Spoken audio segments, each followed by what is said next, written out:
the Royal Canadian Mounted Police. Which is the RCMP. Stories of the men who are the guardians of the law. Their motto, maintain the right. Stories of their courage. Stories of their lives filled with hazard, romance, and adventure. The RCMP story this week.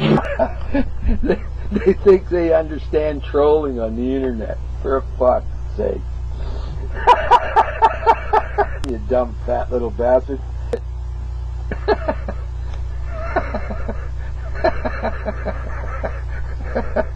The fat bastard.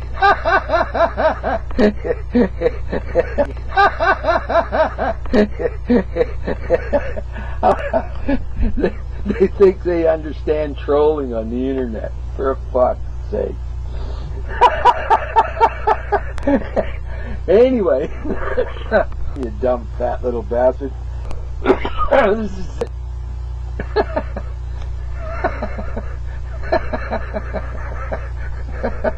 The fat bastard might be a good idea after a while. Man, you this is you dumb fat little bastard. Fuck.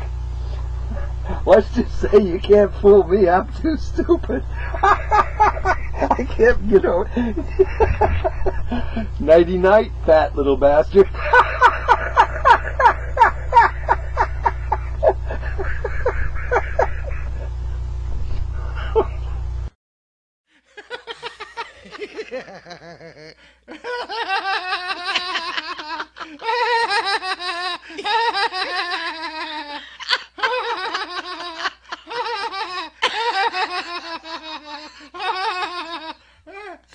You're hurting me.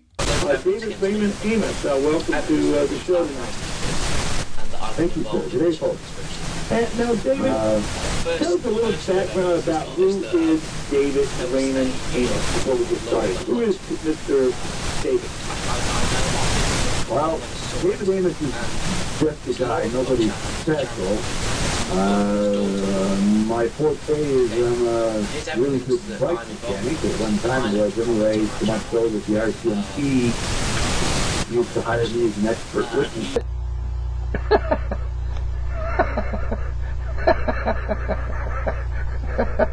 The fat bastard. It began with great expectations, but the first full day of Olympic competition quickly hit some snags. First delays on the slopes, then demonstrations in the streets. Chris Brown has been tracking the day's events, and he joins us now. Chris? Well, Ian, as you say, on this first full day of competition, it's been more notable for the ugly scenes here in the downtown than for the sports. About 200 protesters, many of them wearing black face masks, romped through the city's downtown, committing acts of hooliganism as they went. The Bay's flagship store on Georgia Street, where Olympic merchandise hangs in the windows, was trashed. Newspaper boxes were knocked over and pulled out into the streets. This is our line. This is for old guys, grandmothers, grandfathers. It's our line.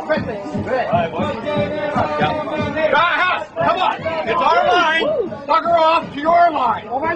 This is our line. Get out of here.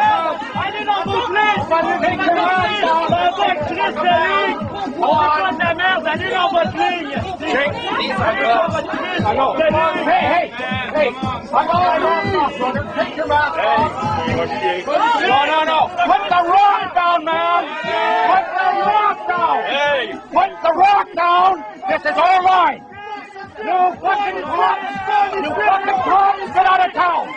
Cops out of town. Leave these guys alone. That's our line. You're fucking cops. It's our line. It's our line. Funny shit. No. Hey, let's not tell you what he's on.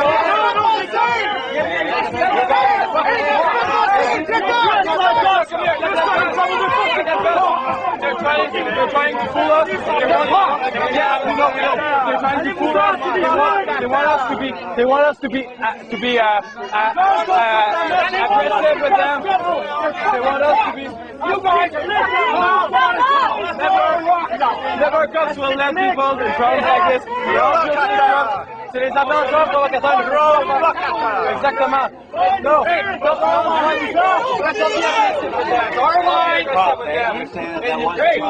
our line. I think that's our line. Put the rock down.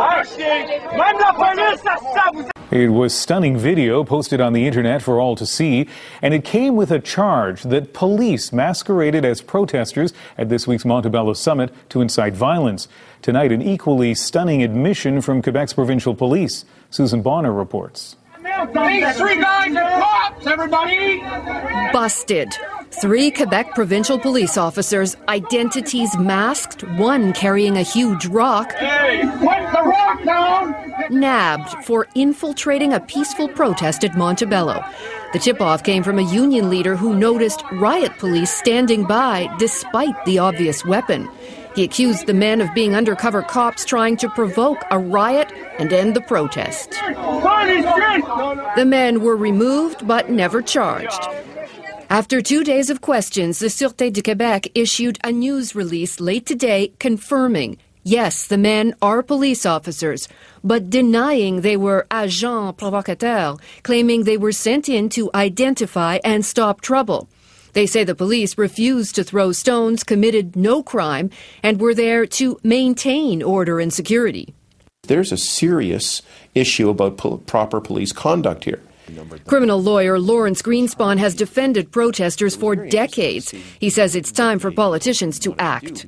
I think the people that represent us in the legislature should be looking at some form of legislation that says, wait a second, this is not a proper use of police resources, and we should be setting... David, Raymond, Amos, welcome to the show tonight.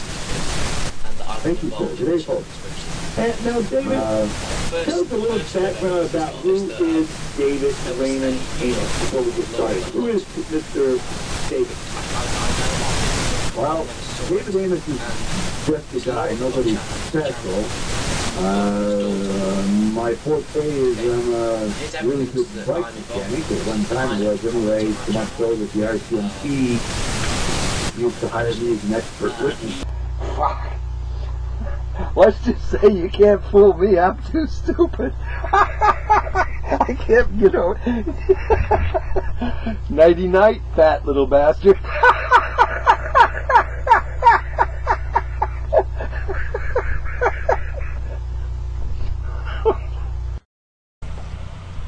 Hey YouTube, Mr. Comas here. Now, to all the people who've given me questions, to this video right here, go ahead and give me those questions again, and I'll make another answer video, because I've had a little situation with somebody. Anyways, so I get off work, and I see this little comment from somebody, and we have this long conversation. This guy's name is, consequently, David Raymond Amos.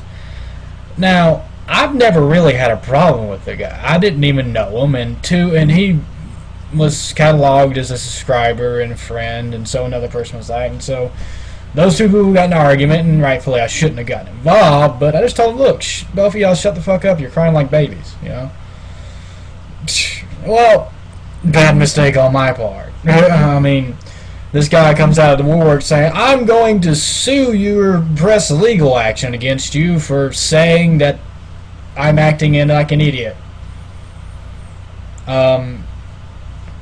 You know, we had this long conversation, which actually I have saved every ounce of information needed if, you know, it comes to the point of legal action. I've consulted somebody, and they basically told me, don't fucking worry. I mean, this every piece of evidence here proves that he's the one doing the bullying. But either way, in regards to him, I've never really had a problem with him until now, and it's very odd because he seems to think I'm some kind of member of Anonymous, and you guys out there, my subscribers, know I'm a lone wolf, basically. I'm a patriot to the United States. I love my country. I pay